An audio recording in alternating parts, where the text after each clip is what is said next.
Hello साथियों, नमस्कार। चलिए आज शुरू करते हैं।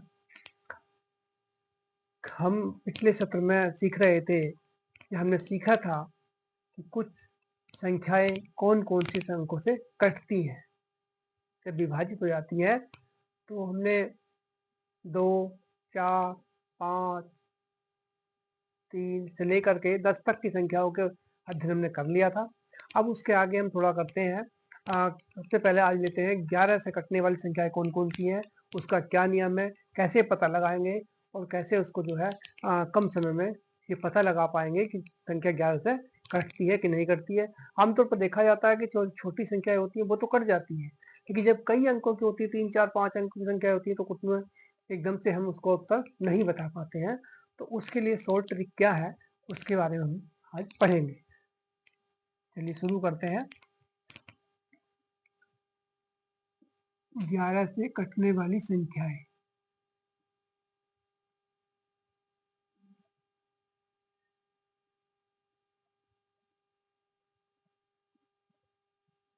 11 से कटने वाली संख्याएं। अब इसका क्या नियम है, देखते हैं।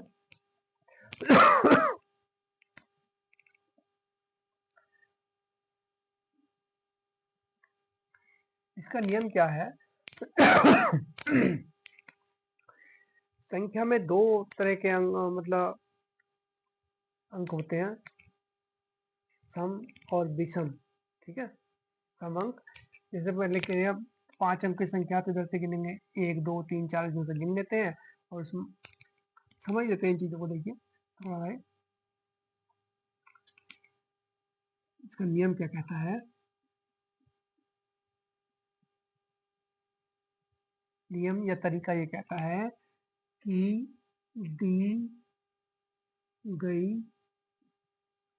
संख्या के सम और विषम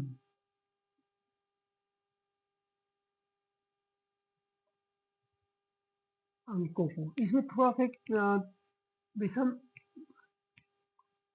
ऐसे करो, विषम स्थान के अंकों को जोड़कर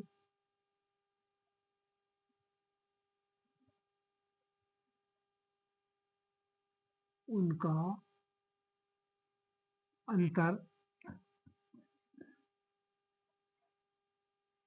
अंतर 11 से विभाजित होने पर संख्या 11 से पूर्णतः विभाजित हो जाएगी। इसको समझ लेते हैं। देखिए क्या कहता है, दी गई संख्या के सम और विषम स्थानों के अंकों को जोड़कर, सम और विषम, ठीक है, स्थान के अंकों को जोड़कर उनका अंतर, उनमें अंतर निकाल लेते हैं। फिर उस अंतर को 11 से भाग देते हैं। अगर वो भाग चला जाता है आसानी से तो संख्या 11 से पूरी विभाजित हो जाएगी। अब देख लेते थोड़ा सा संख्या।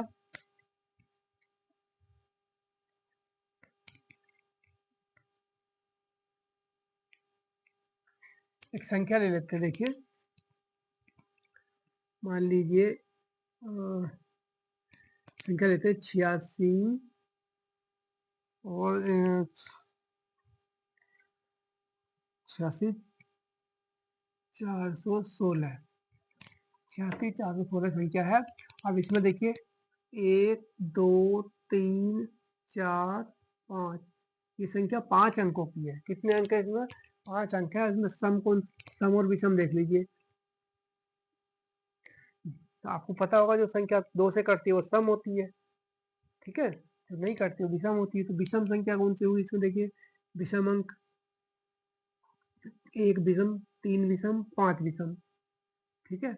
अब इनका अंकों का जोड़ देख लीजिए जरा आप, विषम अंकों का जोड़,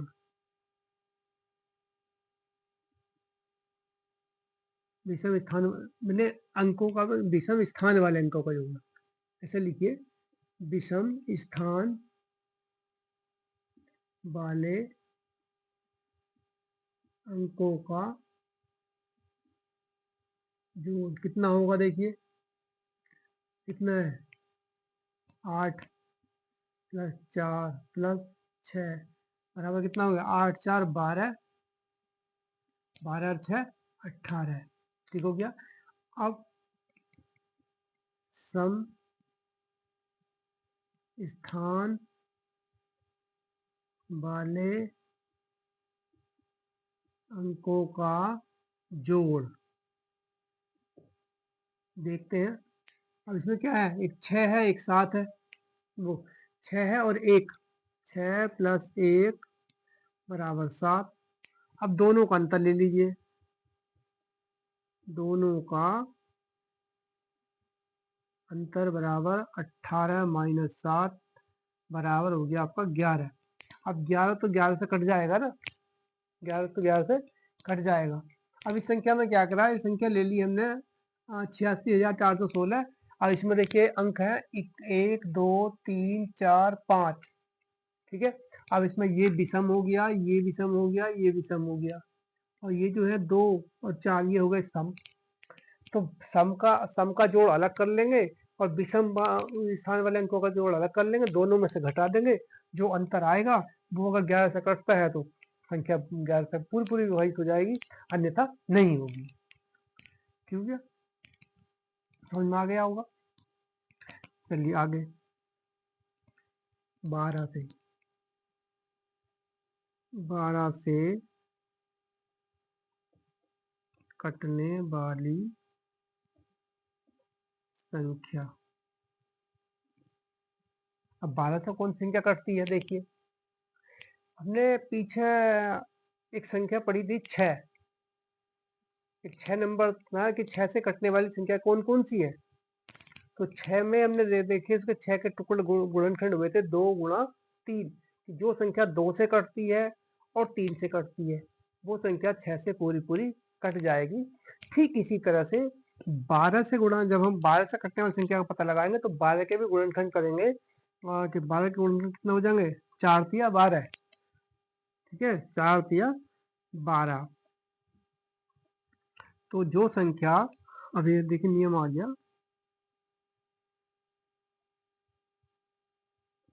जो संख्या 3 और 4 से पूरी पूरी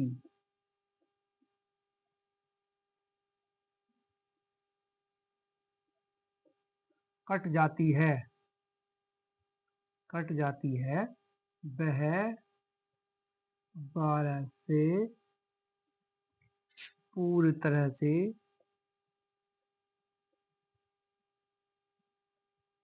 पूर्ण रूप से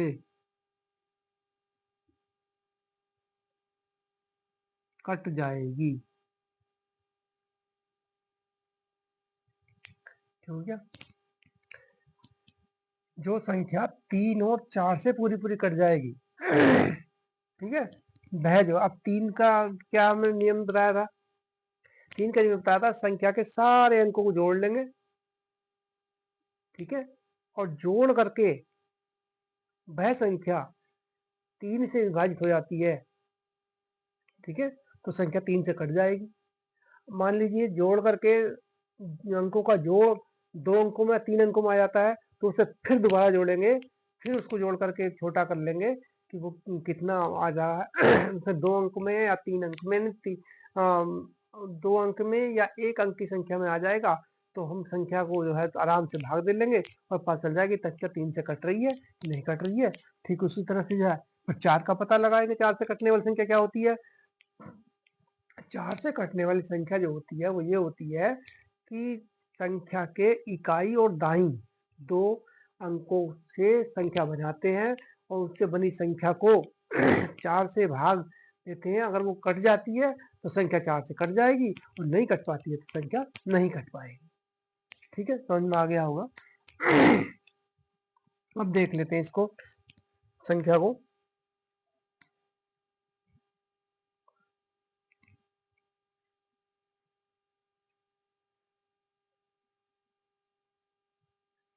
एक संख्या ले लेते हैं 3276।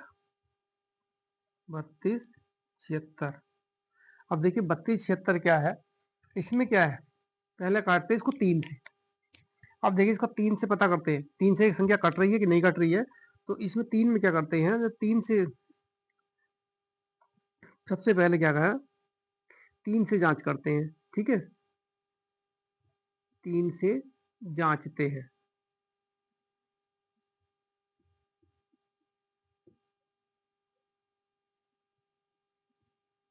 चलिए, 3 + 2 + 7 + 6, 3 और 2 5, 5 7 12, 12 और 6 18, 12 और 6 18। अब संख्या देखिए, 3 3 का भाग इनसे चला जाएगा, 3 6 18, या इसको 18 को भी जोड़ लीजिए, 8 1 9, 3 4 9, तो ये संख्या 3 से कट जाएगी। ठीक हो गया। अब जो है 4 से देखते हैं। अब 4 का नियम क्या कह रहा है, कि 4 का नियम कह रहा है कि संख्या के जो है इकाई और दहाई के अंकों से बनी संख्या, इकाई और दहाई के अंकों से बनी संख्या कितनी हो रही है, 76। कितनी हो रही, 76। ये 76 4 से विभाजित हो जाता है कि नहीं हो जाता है, देख लीजिए। 4 से 4 एकम 4, बचा कितना 3, और 36 से होगी, ये 6 उतार लिया, हो गया 36, तो 4 नम 36। ठीक है, तो ये संख्या जो है जब 3 से भी कट गई, 4 से भी कट गई, तो ये संख्या पूरी पूरी 12 से विभाजित हो जाएगी। ठीक है, अतः यहाँ पर हम कह सकते हैं, अतः संख्या 3276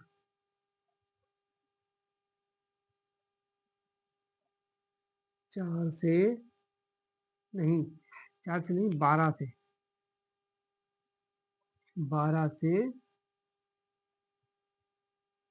विभाज्य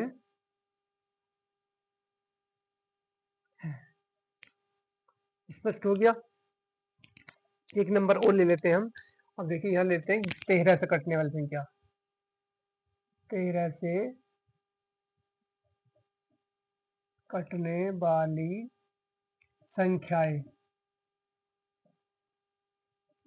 अब 13 से कटने वाली संख्याएं कौन कौन सी होती हैं,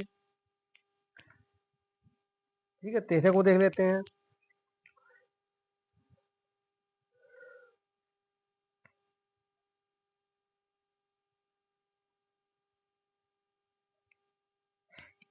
इसका नियम क्या कह रहा है, देखिए नियम, नियम ये कहता है कि दी गई संख्या के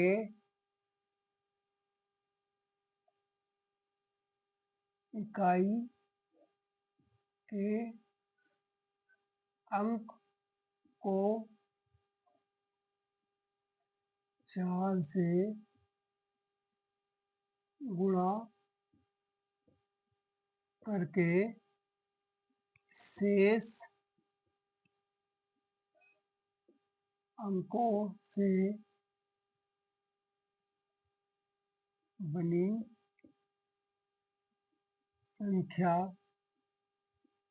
में से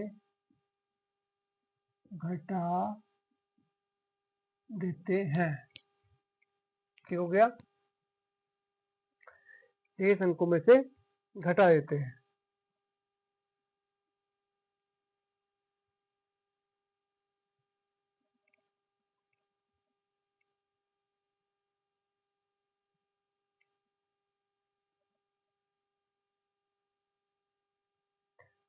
नहीं, गलत, थोड़ा सा इसमें मिस हो गया, घटाएंगे नहीं, यहाँ पर में जोड़ देंगे, क्या कर देंगे,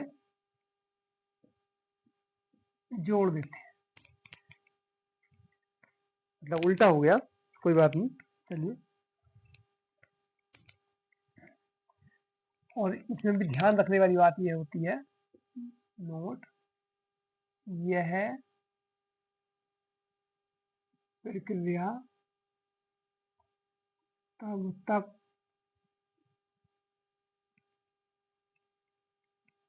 दोहराते हैं जब तक संख्या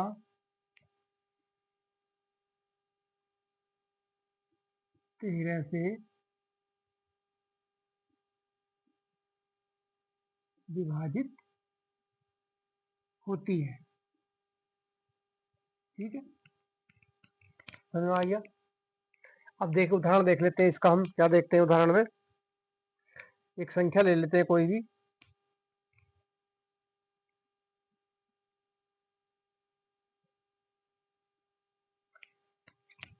मतलब एक संख्या ले लेते हैं 4186, मान लीजिए संख्या 4186 ये संख्या हमारे पास है। इसका पता लगाना है हमें 4186 का कि संख्या 13 से कटेगी या नहीं कटेगी। अब देखते हैं इसको, नियम क्या क्या है, देखिए दी गई संख्या के इकाई का अंक, इकाई का अंक क्या है इसमें, इकाई का अंक क्या है 6। अब क्या करेंगे हम, 6 का कितना करेंगे, चौगुना, 4 से गुणा कर लेंगे, 6 चौक 24।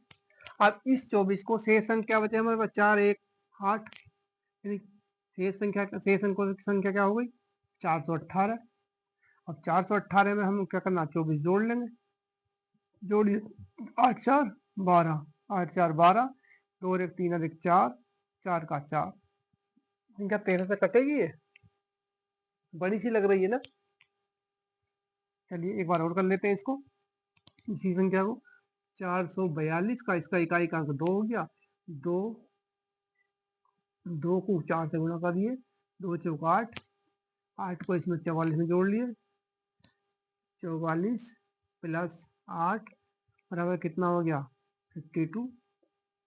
13 से कटेगा, 13 का पहाड़ा इसमें जा रहा है, 13 चौका 52, अब 13 से भाग इसमें चला जाएगा,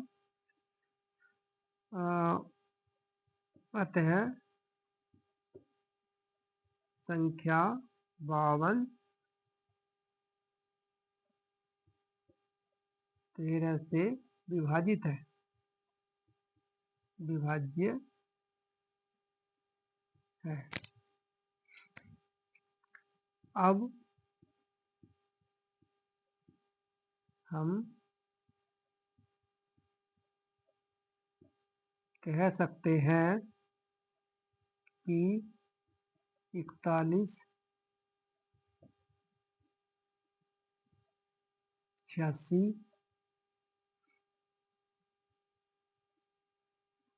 13 से पूरी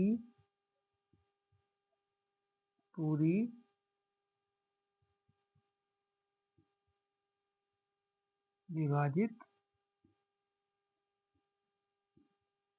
हो जाएगी। समझ में आ गया। अब देखिए एक बार रिपीट कर लेते हैं इसको, क्या कह रही, दी गई संख्या, अगर कोई भी संख्या 2 अंक की हो, 4 अंक की हो, 5 अंक की हो, कितनी बड़ी संख्या हो, उसको ये पता करने के लिए संख्या 13 से कटेगी क्या, उसका इकाई के अंक को 4 से गुणा करेंगे, 4 से गुणा करने पर जो आएगा, ठीक है, उस संख्या को शेष अंकों से जो संख्या बन रही है उसमें उसको जोड़ लेंगे। जोड़ने के बाद अगर संख्या हमारी 13 से विभाजित आराम से हो जाती है तो ठीक है, वरना फिर वही प्रक्रिया अपनाएंगे, जो संख्या आएगी उसमें फिर इकाई के अंक का 4 गुना करेंगे, फिर शेष अंकों से बनी संख्या को फिर जोड़ लेंगे। इस प्रकार जब तक छोटी संख्या प्राप्त हो जाती है, अर्थात जब हमें 13 से विभाज्य संख्या प्राप्त हो जाती है, यानी ऐसी संख्या जिसमें 13 का भाग आसानी से दे सकते हैं, तो वो मिल जाती है, 2 अंकों की हो या 3 अंकों की हो। अगर उसमें 13 का भाग आसानी से जा रहा है तो संख्या 13 से कट जाएगी, अन्यथा नहीं कटेगी। ठीक है, तो बहुत कम समय में हम इसको इस तरह से हल कर लेते हैं, पता लगा लेते हैं कौन संख्या कटती है, कौन संख्या नहीं कटती है। ठीक है, और चलिए फिर मिलते हैं।